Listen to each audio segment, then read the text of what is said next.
maka boleh bagi orang sakit dengan satu penyakit yang memberatkan dia berpuasa untuk berbuka. Boleh bagi orang sakit untuk berbuka jika berat dia berpuasa.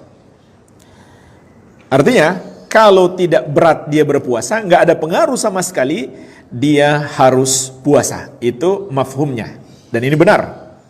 Ya, seperti yang kita contohkan kemarin, hanya bisul kecil di tangan. Itu penyakitnya. Dia puasa, dia nggak puasa, nggak ada pengaruh apa-apa. Nggak ada pengaruh apa-apa. Dia tidak merasa berat, kalau dia nggak puasa, dan andai dia puasa, tidak memperparah sakitnya. Karena dia nggak butuh obat minum, dia hanya butuh salep. Tidak membatalkan puasanya. Iya.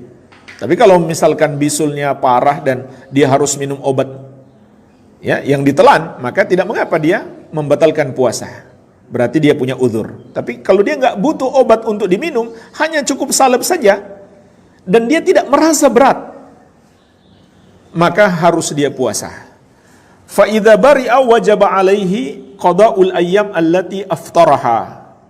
Apabila dia telah sembuh, wajib atasnya mengqada hari-hari puasa yang dia tidak berpuasa padanya. Liqaulihi ta'ala, berdasarkan firman Allah, ayyaman ma'dudat, puasa itu adalah hari-hari yang telah ditentukan, yaitu hari-hari yang singkat, hanya 1 bulan. Faman kana minkum maridun aw ala safarin fa iddatum min ayyamin ukhar. Maka siapa di antara kalian yang sakit atau melakukan safar, lalu dia berbuka puasa, hendaklah dia ganti di hari-hari yang lain, yaitu setelah Ramadan, di luar hari-hari yang terlarang, seperti 2 hari raya dan 3 hari tasyrik. Wa qawlihi ta'ala, dan juga firman Allah, faman syahida minkumus syahra falyasum. Wa man kana maridun aw ala safarin fa iddatum min ayyamin ukhar. Siapa di antara kalian yang menyaksikan bulan, hendaklah dia berpuasa. Dan barang siapa yang sakit atau melakukan safar lalu dia berbuka, maka hendaklah dia mengganti di hari-hari yang lain. Surat Al-Baqarah ayat 184 dan 185. Wal maradul ladzi yurakhas ma'ahu fil fitri huwa alladhi yashukku 'alal marid as-siyam bisababihi. Ini ditegaskan lagi, penyakit yang diberi keringanan untuk berbuka adalah yang memberatkan orang yang sakit itu jika dia berpuasa. Jika dia berpuasa akan memberatkannya. Iya. Sekali lagi, itu bermakna jika tidak memberatkannya, wajib dia tetap puasa. Wajib dia tetap puasa. Ammal maridul ladzi la yurja bur'uhu, adapun orang sakit yang sudah tidak diharapkan kesembuhannya, maksudnya karena sakitnya sudah lama misalkan, nggak sembuh-sembuh. Awil ajiz anis siyam ajazan mustamiran, atau orang yang tidak sanggup puasa dengan ketidaksanggupan yang terus-menerus. Kal kabir, seperti orang tua. Orang tua ada yang masih kuat, ada yang masih mampu berpuasa, dan ada yang sudah tidak sanggup. Jadi sekarang kita bahas bentuk orang sakit yang kedua. Orang sakit yang sudah sulit diharapkan kesembuhannya, dan orang tua yang sudah tidak sanggup puasa karena fisiknya sudah lemah. Fa innahu yuftir, maka boleh dia berbuka. Wala yajibu alaihi al-qada, dan tidak wajib untuk mengqadanya. Apa kewajibannya? Wa innama talzamuhu fidyah, yang wajib baginya adalah fidyah. Bi an yut'ima an kulli yaumin miskinan, yaitu memberi makan setiap 1 hari puasa yang ditinggalkan 1 orang miskin.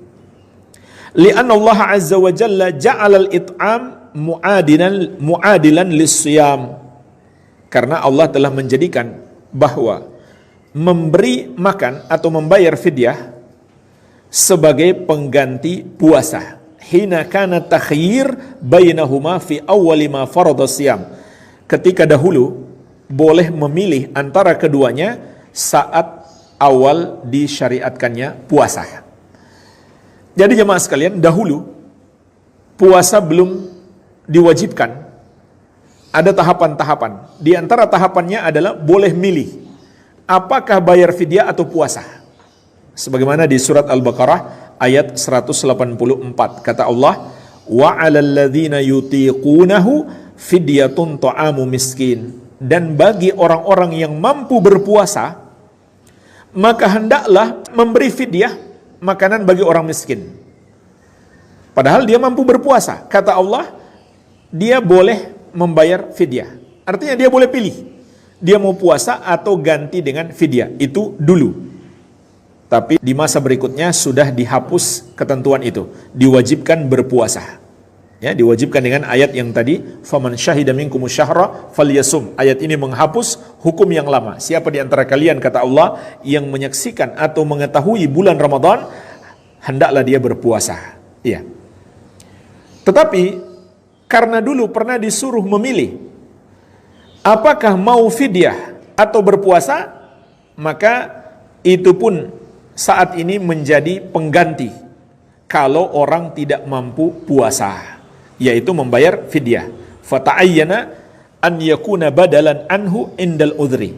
Maka ditentukan bahwa fidyah itu sebagai pengganti puasa ketika seseorang tidak mampu puasa. Baik, jadi tidak mampu puasa itu ada dua macam. Tidak mampu sementara dan tidak mampu selamanya.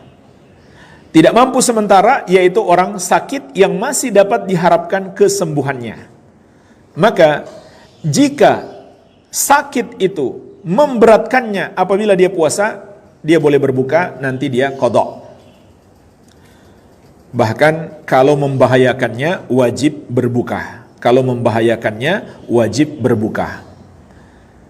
Kalau dia memaksakan puasa, dia berdosa. Karena Allah mengatakan, wala tulqu biaidikum ila tahluka. Jangan kamu binasakan dirimu sendiri. Walaupun para ulama juga mengatakan, andai dia puasa, puasanya sah. Orang sakit yang memaksakan diri untuk puasa, walau berat, bahkan membahayakan sekalipun, maka puasanya sah. Tapi kalau dia merasa berat, maka hukumnya makruh. Tapi kalau membahayakan, hukumnya haram. Walaupun di satu sisi puasanya sah. Ini bagi orang yang sakitnya masih diharapkan kesembuhannya.